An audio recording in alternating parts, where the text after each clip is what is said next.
थोड़ा सा इंतज़ार करते हैं 5-2 सेकेंड।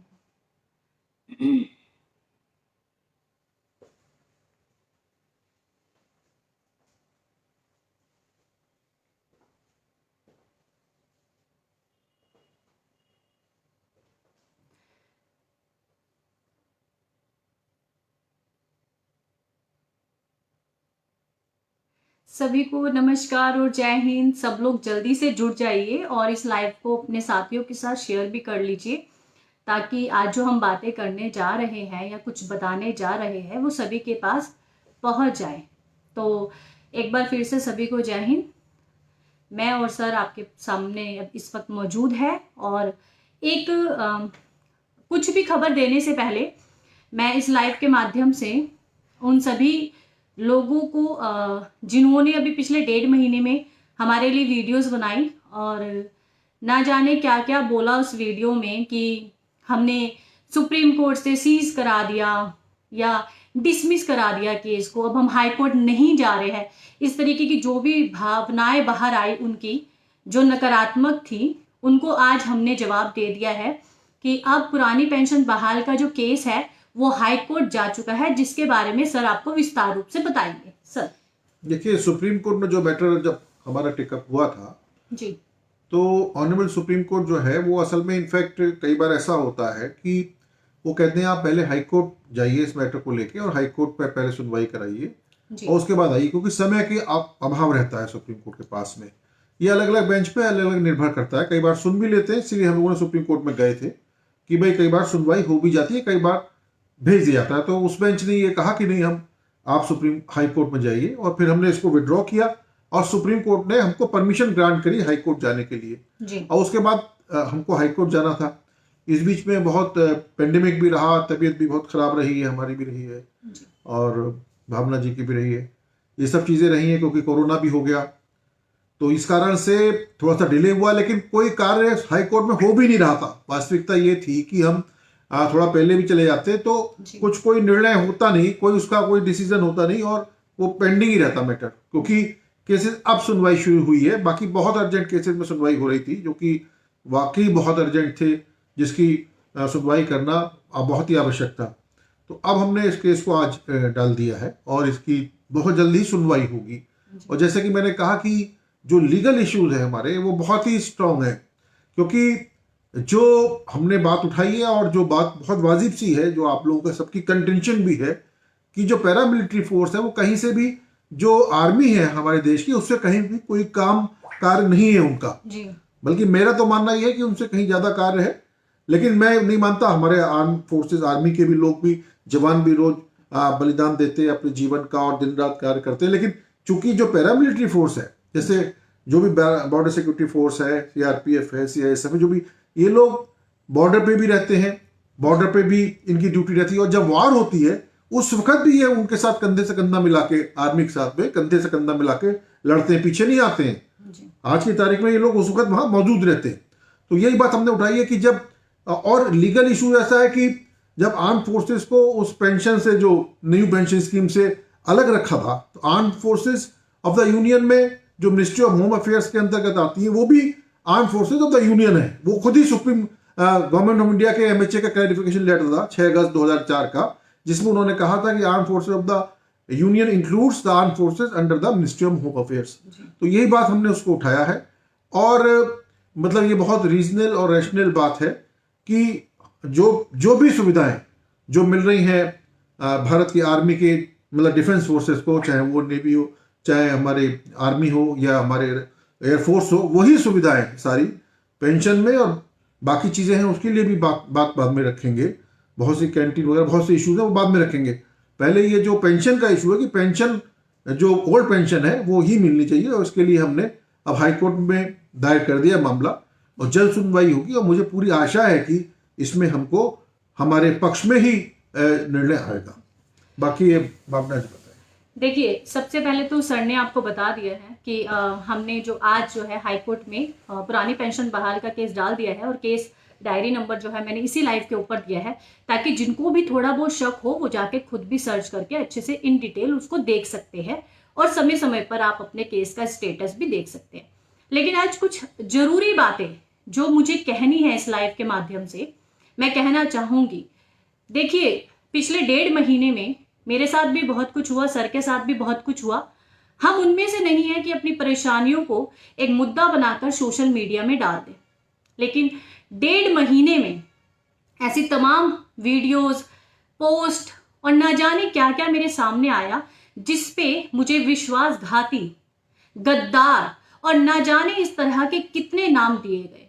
मैं आप सभी से आज एक रिक्वेस्ट करती हूं कि यदि विश्वास करना है तो ऐसा करो जो अटूट हो, नहीं तो आप आजाद है। आपको लगता है जो लोग मेरे को इस तरीके से वीडियोस बना के या कमेंट्स करके जो लिखते हैं, मैं उन लोगों की बात कर रही हूं, सभी की नहीं। आप लोग, यदि आपको ऐसा लगता है कि मैं विश्वासघाती हूं या हम विश्वासघाती है या हमने गद्दारी करी है या हमने कुछ गलत कर दिया है, तो पहली बात तो आप आजाद है, आजाद भारत में रहते हैं, आप यहां पर मत आइए। दूसरी बात, आप किस अधिकार से हमें अपशब्द लिखते हैं कि हम गद्दार हैं, हम ये है? किससे हमने पैसे लिए और कब कब लिए, ये भी बताइए। आज तक हमने किसी से कोई पैसा लिया? आपने मुझे या सर को चुन के किसी पद पे बिठा रखा है जो हम आपकी बातें सुने या आपके लिए जवाब हमारे को तैयार मिले कि हम ऐसा इसलिए नहीं कर रहे क्योंकि हमें आपको जवाब देना है और हम देंगे? किस किस बात का आप हमसे जवाब मांगते हैं? हमने जो भी कदम उठाया है सैनिकों के हित में या शहीद परिवारों के हित में, वो हमारी अपनी मर्जी है, हमारी एक सेवा है। और हमारी सेवा पे प्रश्न चिन्ह आप लगाते चले जा रहे हैं। पिछले 1.5 महीने से जो लोग लगा रहे हैं, मैं उनकी बात कर रही हूं। आप कमेंट्स में लिखते हैं कि आप अभी लाइव का जब मैंने नोटिफिकेशन दिया तो कुछ लोगों ने लिखा लाइव देखने का क्या फायदा। अजय, इतने स्वार्थी आप लोग हैं तो आप हमारा इंतजार क्यों कर रहे हैं? आप अपनी लड़ाई खुद क्यों नहीं लड़ते हैं? उन लोगों को बोल रही हूं जो इस तरीके के अपशब्द लिखते हैं। आपको शर्म नहीं आती है? आपसे हमने क्या मांग लिया, क्या बोल दिया, क्या ले लिया, या आपने क्या हमें बहुत कुछ दे दिया जो आप इतना सब कुछ हमारे बारे में लिख देते हैं? और दूसरी बात, बड़ी शर्म आई, मुझे बड़ी शर्म आई इन 1.5 महीने में, और अफसोस हुआ, और अफसोस से ज्यादा दुख हुआ कि पिछले 12 साल की मेहनत का ना मुझे कुछ नहीं मिला। मैं सोचती थी कि आप में से सभी लोग मेरे पे पूर्ण विश्वास करते हैं, इतना अटूट विश्वास करते हैं कि कोई भी आके इसे तोड़ नहीं सकता, क्योंकि मैं आप पे विश्वास करती थी, मेरी पहचान हो आप। लेकिन आपने बता दिया, आप में से कुछ लोगों ने बता दिया कि आप में से कुछ लोग स्वार्थी हैं। कुछ वीडियोस क्या बनी, कुछ वीडियोस ने आपको भड़काया क्या कि आपको हमारे कामों पे प्रश्न चिन्ह, हमारी भावनाओं पे प्रश्न चिन्ह लग गया? ये कैसा विश्वास है? ये कैसा साथ है? और ये कैसा संबंध है आपके और हमारे बीच में जो कोई भी आके तोड़ देगा? सोचिए जरा। आज आपको बोलने का अधिकार है, आप कुछ भी लिखिए, लेकिन मर्यादा में और मर्यादित शब्दों से। ये आपके संस्कारों में होना चाहिए। आज तक हमने कभी किसी से कुछ लिया नहीं है, हमने अपनी सेवा दी है और आगे भी देंगे। आज हाई कोर्ट में जाके उन तमाम लोगों को ये जवाब दिया। हालांकि मैं इसके लिए कुछ गलत शब्द भी यूज कर सकती थी, पर मेरे माँ बाप ने संस्कार नहीं दिए ना, आप जैसे जिन लोगों ने मेरे लिए वीडियोस बनाई, मेरे परिवार को इंक्लूड करके अपशब्द बोला। किस अधिकार से बोला? हमें गद्दार बोला, किस अधिकार से बोला? तो आज उनको जवाब मिल गया ना कि ना तो ये सुप्रीम कोर्ट से केस सीज हुआ था, ना डिसमिस हुआ था, और ना ही हम भागे हैं, ना ही हमने पीठ दिखाई है, और ना ही हम गद्दार हैं, ना ही हम विश्वासघाती हैं, क्योंकि आज हम हाई कोर्ट जा चुके हैं। और यकीन करना, जो लोग मुझ पे विश्वास करते हैं, हमारे ट्रस्ट पे विश्वास करते हैं, एडवोकेट साहब पे या हमारी पूरी टीम पे जो लोग विश्वास करते हैं ना, उनकी विश्वास की जीत जरूर होगी।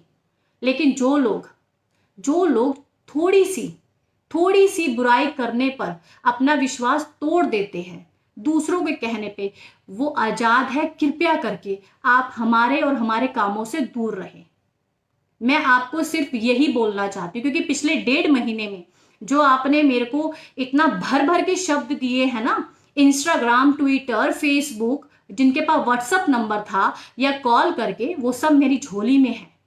मैं बताना नहीं चाहती हूँ किसी का नाम लेकर, क्योंकि कहीं ना कहीं वो मेरे परिवार का हिस्सा है। लेकिन अफसोस की बात है कि उन लोगों का विश्वास इतना झूठा था ना मेरे ऊपर कि वो एक सेकंड में टूट गया। आप लोग स्वार्थी हैं, जिन्होंने मेरे नाम की वीडियोस बनाई और जो गलत कमेंट करते हैं, आप लोग स्वार्थी है। लेकिन अफसोस की बात है कि हम आपकी तरह स्वार्थी नहीं है। हमने वादा किया था और हम अपने वादे को समय समय पर निभा रहे हैं। तीसरी बात सबसे अहम, आप सब लोग परिवार वाले हैं। आपके परिवारों में भी अप एंड डाउन्स आते हैं, आपकी तबीयत भी खराब होती है, मेरा भी ऐसी है और सर का भी ऐसी है। हम भी परिवार में रहते हैं, हमारी भी कुछ निजी रिस्पॉन्सिबिलिटीज है जिनको संभालते संभालते कभी कभी इंसान खुद को भी भूल जाता है, क्योंकि कमी कहीं नहीं आनी चाहिए। जब हम सेवा के लिए आगे आए हैं तो हमारे परिवार की सेवा भी तो हमारा धर्म है ना, हमारा कर्तव्य है। और अगर उस सेवा के चलते यदि कोई चीजें डिले हो रही है तो इसका मतलब यह है कि आप हमें विश्वासघाती बोलो, आप हमें गद्दार बोलो। किस तरह के लोग हैं कुछ लोग, आप लोग। मुझे बड़ा अफसोस हुआ ये सब जान के। खैर एनीवेज, हम उनमें ज्यादा नहीं जाएंगे। मेरी हाथ जोड़कर विनती है, इवन हमारी हाथ जोड़कर विनती है कि यदि विश्वास करना है तो अटूट करो, वरना आप सभी लोग आजाद हैं। जो अपशब्द बोलते हैं या जो मेरे नाम की वीडियोस बनाते हैं, आप फ्री है, कोर्ट सबके लिए खुला है। आप जाए, अपनी लड़ाई खुद लड़े। हमने आपको नहीं कहा कि आप हमें देखें या हम पे विश्वास करें। हम अपना एक काम कर रहे हैं, हमारा एक ट्रस्ट है हम सबका, हमारा देश, हमारे जवान जो शहीद परिवारों के लिए है, सैनिकों के लिए है। और उस ट्रस्ट में ऐसे बहुत सारे काम हैं जो सैनिकों और शहीद परिवारों से रिलेटेड है, और उन्हीं कामों को लेकर हम आगे बढ़ रहे हैं।